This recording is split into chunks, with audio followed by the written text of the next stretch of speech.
s'appelle pas des deux côtés de la Chambre. En question principale, je reconnais le député d'Arthabasca.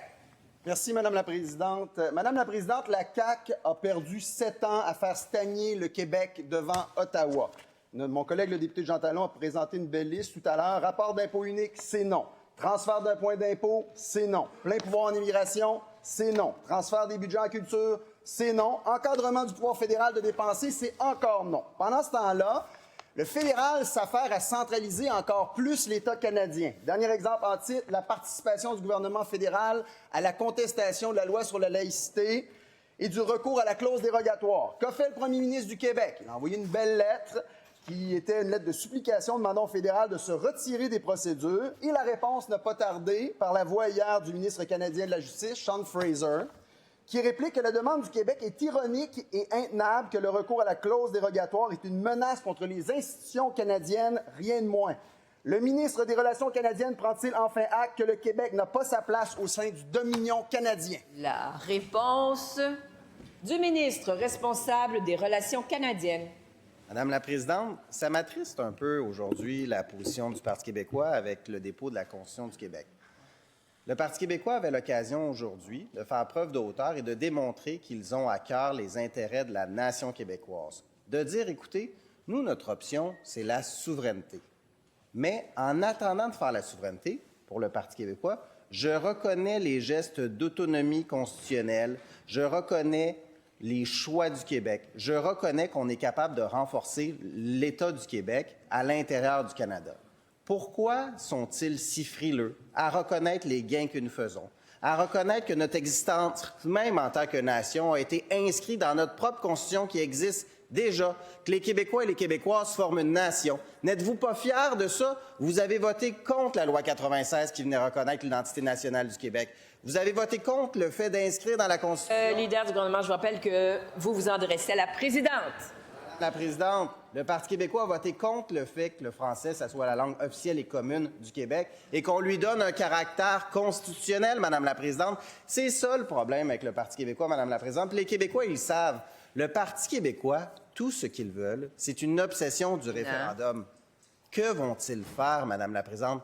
Vont-ils défendre les intérêts du Québec? Première complémentaire. Madame la Présidente, c'est exactement le genre de test que sa Constitution ne peut pas passer. Donc, si je comprends bien la réponse du ministre, son gouvernement refuse toujours de faire le constat que l'avenir du Québec est sans issue dans le Canada, à moins d'accepter, et je cite le premier ministre, notre louisianisation. Rappelez-vous, l'histoire est pourtant bien connue, les Québécois ont été bernés lorsqu'ils ont cru adhérer à une confédération en 1867, et on se prépare à devenir un État unitaire avec un État prêt à réécrire unilatéralement la Constitution canadienne. Est-ce que le premier ministre accepte ça? La réponse du ministre. Madame la Présidente, le Parti québécois manque une belle opportunité de démontrer son nationalisme, son amour du Québec, son amour de notre langue, de nos valeurs, de la laïcité, de l'égalité entre les femmes et les hommes, de venir supporter le fait que les femmes ont le libre choix de choisir. C'est ce qu'on propose dans la Constitution, Madame la Présidente. Or, le Parti québécois fait toujours ce qu'ils font. Ils décident juste entre eux, Madame la Présidente, en disant, si vous ne croyez pas à la souveraineté, si vous ne croyez pas à un référendum, vous n'êtes pas avec nous.